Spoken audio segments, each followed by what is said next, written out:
Welcome to the Private Lenders Podcast with your hosts from Hard Money Bankers, Jason Balin and Chris Haddon. This podcast is sponsored by hardmoneymastermind.com. Hey everyone, thanks for checking out the show. We do appreciate it. Today we are discussing the consistent inputs that produce growth, real, sizable, measurable growth in your lending company. And a lot of this is about setting up systems and calendars and sticking to your game plan. So we're going to go through a few aspects of a lending business: marketing for deals, raising capital, your systems, your own investing. We're going to break it down for you into, hopefully a pretty digestible plan that can be added to your game plan, or maybe just some of the things that you can pull out of the info in this pod, add that into your game plan, lead to some more consistent and measurable growth. Yeah, absolutely. And I think, the block and tackle stuff that is done consistently day in, day out is really what, becomes the reward at the end of the day, right? There's no real magic button that all of a sudden, hey, I got this lending company, I got some cash, I got some deals, I got a partner, I'm going to be successful. It doesn't really work like that. I mean, it's doing the meat and potatoes of the business all day, kind of on a regular basis until it grows into a well-oiled machine, or into a snowball in essence, that just gets, larger.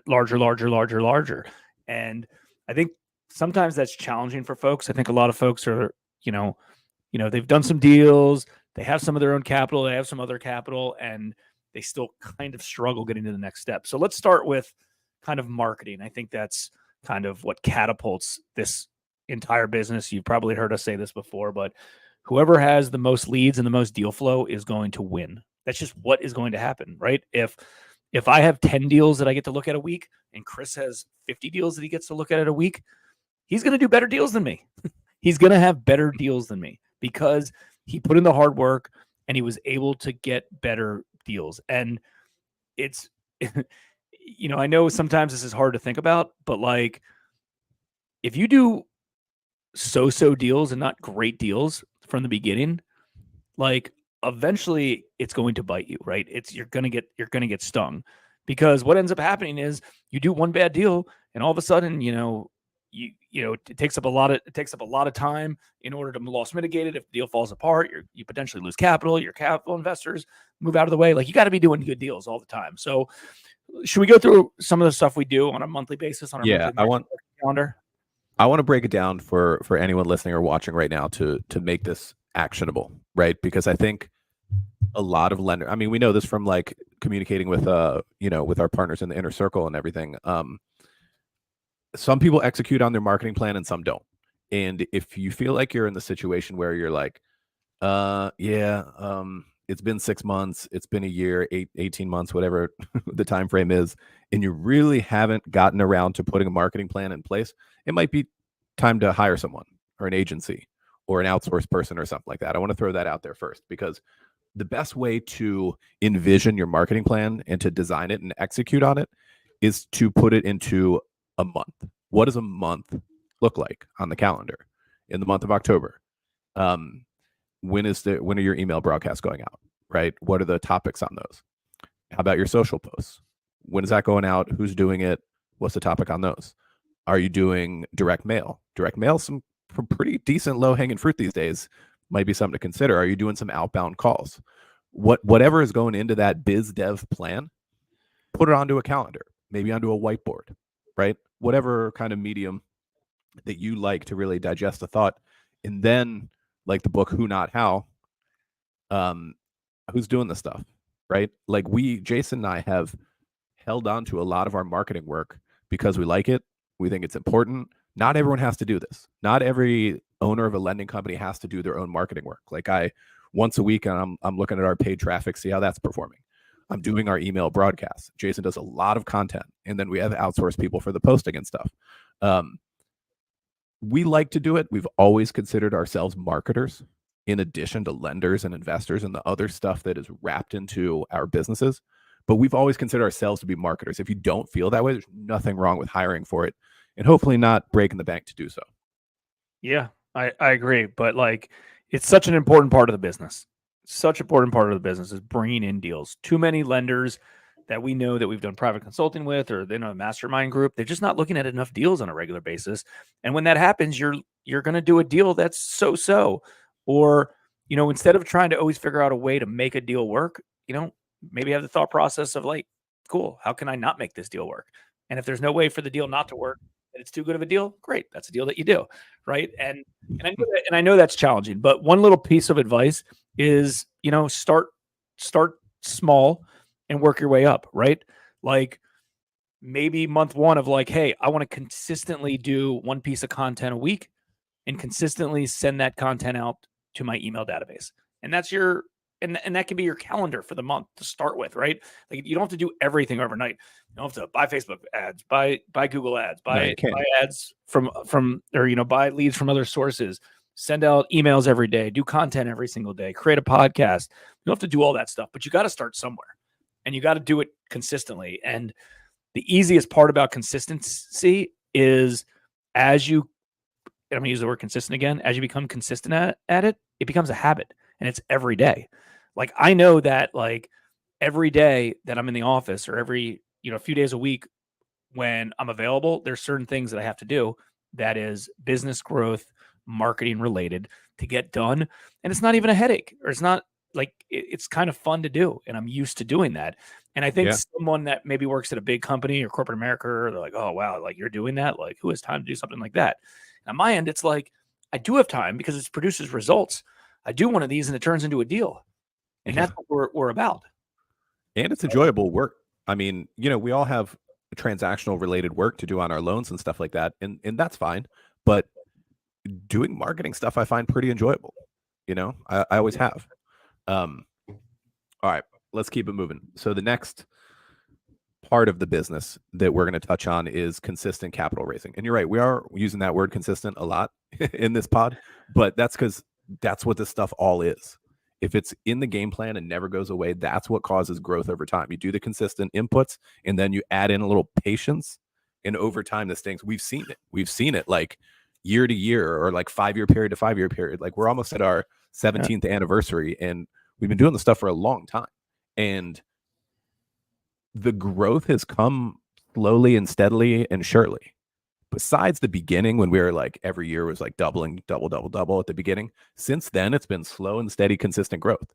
But it doesn't feel like all that much stuff has changed. But you look back at like 6-7 years, something like that, and you're like, wow, we're much bigger. We're doing a lot more. Like our numbers are way different than they were back then. So anyway, let me jump into some capital stuff real quick. Again, I want to keep it actionable and easy to digest, but I would come at it from the same way, like use the calendar or the whiteboard and say, here's what I want to happen each and every month in my capital raising game plan.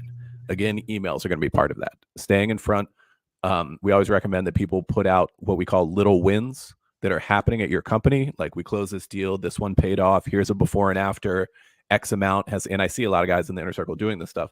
Emails with here's how much we paid out to investors this year, the amount of capital deployed, all that stuff are little wins happening in your company that you can point to. And getting that out once a week consistently when you're in active capital raising mode, or whatever it might be, 2-3 times a month, that'll take you a long way. And then continuing to add people into that database by getting referrals. How many calls are we doing, or meetings or Zooms or whatever your preferred method of intro meetings with capital investors? How many of those do you need a month, right? It doesn't need to be a ton if you're going to be consistent month to month. It can be 1 or 2, right? What's happening there? And then over time, next we're going to go into systems, but that kind of crosses over with the capital stuff in terms of when you're going to get the right kind of software solutions in place that start doing some of this work for you. Like it can't go have a meeting for you. It can't pitch an investor for you, but it can handle a lot of the week-to-week communication that will start to snowball your capital. Yeah. Two recent stories from mastermind clients that come to mind that happened. So one of them reached out to Chris and said, "Hey, like, I'm doing great things. We've been, growing a lot and I'm struggling with capital. Can you refresh my memory on like, I'm having a hard time getting capital investors on board." And it's like, well, how many pitches did you do this month? He's like, well, I haven't really talked to any new capital investors. And it's like, okay, well, let's back up. And, how many presentations have you done? Who have you reached out to? What types of things are you, we're going to talk about this in systems here in a second. What type of things have you done to your current capital base to try to get additional capital from them? It was more of like a hope that somebody would reach out to them, or a hope that a loan would pay off so they'd have the liquidity to the next deal. And that's not the case. Got to, just like you're out there, I don't want to use the term marketing, but out there trying to get deals every day, you want to also try to get capital every day if you're in a position that you need capital. And remember this, when you're typically as hard money lenders or a private lender company, it's typically like a seesaw, right? Like you have too many deals, not enough capital. And then at some point you have too much capital, you don't have enough deals. And that's just a constant thing. Go find deals, go find capital, go find deals, go find capital, over and over and over.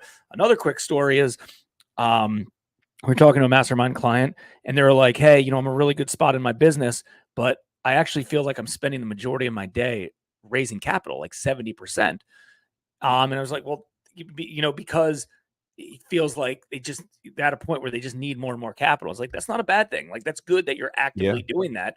Just remember, got to be doing both. Finding deals, raising capital, finding deals, raising capital. And as you grow, it gets a little bit easier, but it's still part of the process. It's just, different ways to do so. Day one, it might be harder to raise capital than, day, 4 years into the business where you already have a good capital base.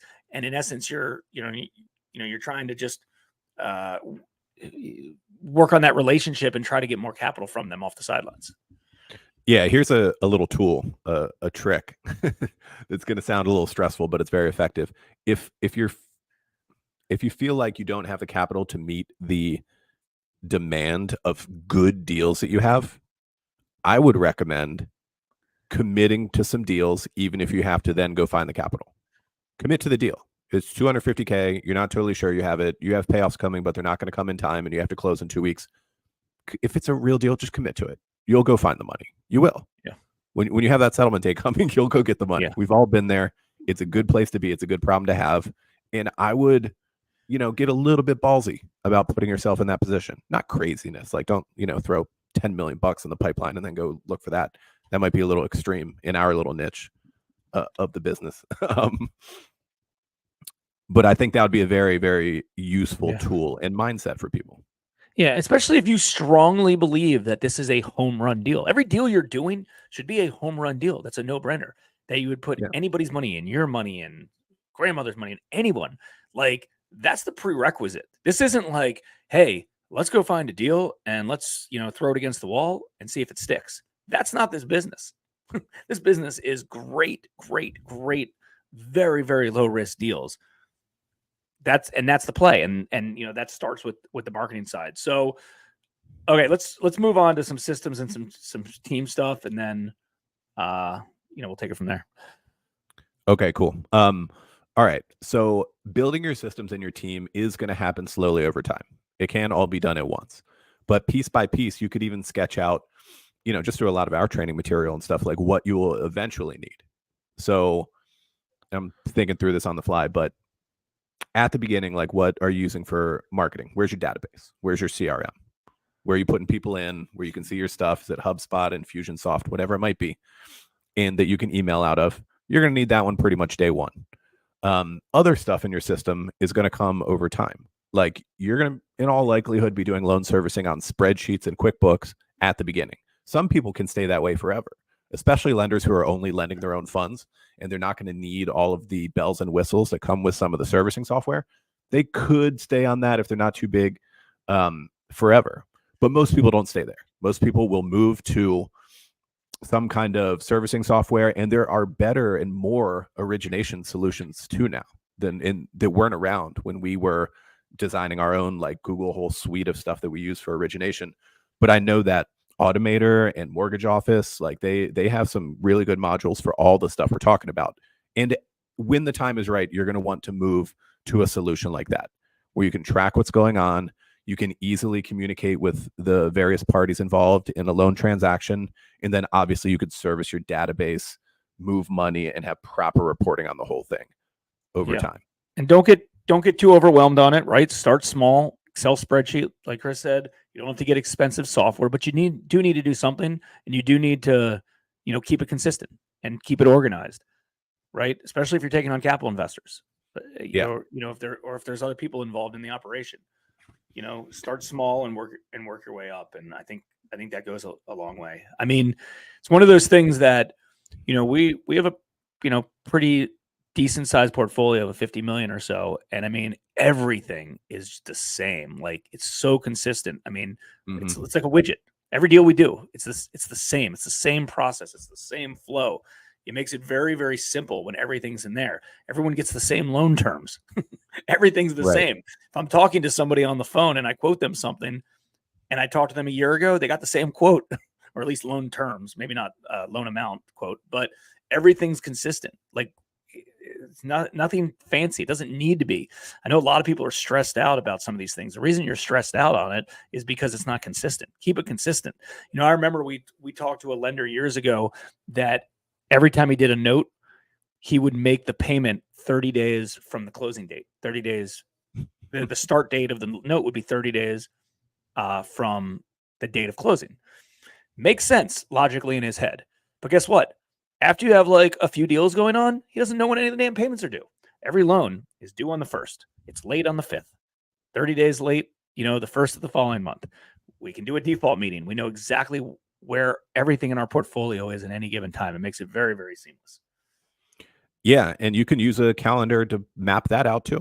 Like, if you think about what happens in the portfolio in a given month, it's all the same stuff every time. Like, we pull payments from borrowers on the 1st, the 5th, and the 15th.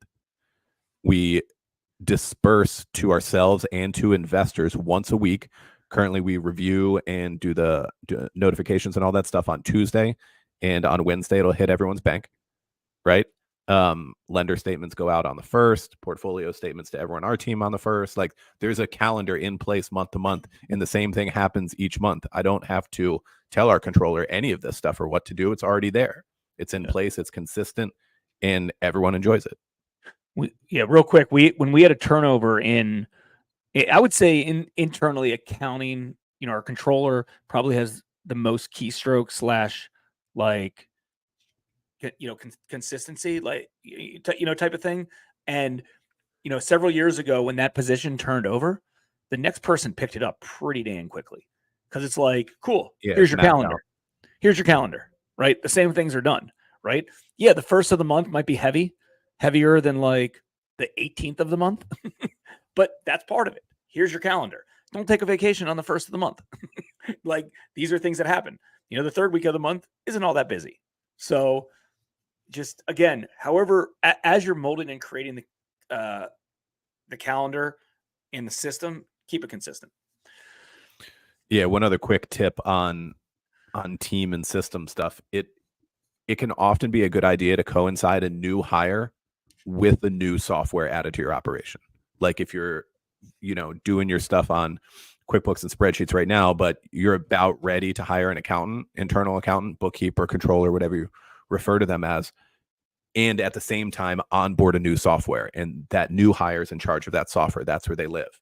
So it's a good idea to do that. Or you can think of the same thing with an origination module and your processor or portfolio manager is what we call that position. Put that in place, put the person in place, and launch from there, right? Because there's a good chance that as the owner, you might be part of the bottleneck. You might be part of like slowing down some of the implementation of new things inside the business, and you can make yourself not be the bottleneck by coinciding a new hire with a new piece of software. So something to consider if you're at a growth point there. Good point. Okay.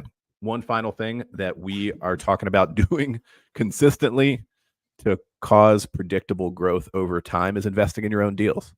Now, if you're starting private lending, a lot of people do start private lending because they have a bunch of money and they want to get a return on it. And that's awesome. Not everyone's in that spot. Some people are raising capital, and over time they plan to have a bunch of money themselves. And what that's going to require in this business is consistent inputs into your lender account. This model is a great one in terms of the, just the P&L, the money you can bring in for the deals you do, a manageable amount of overhead and all that stuff. The P&L is great.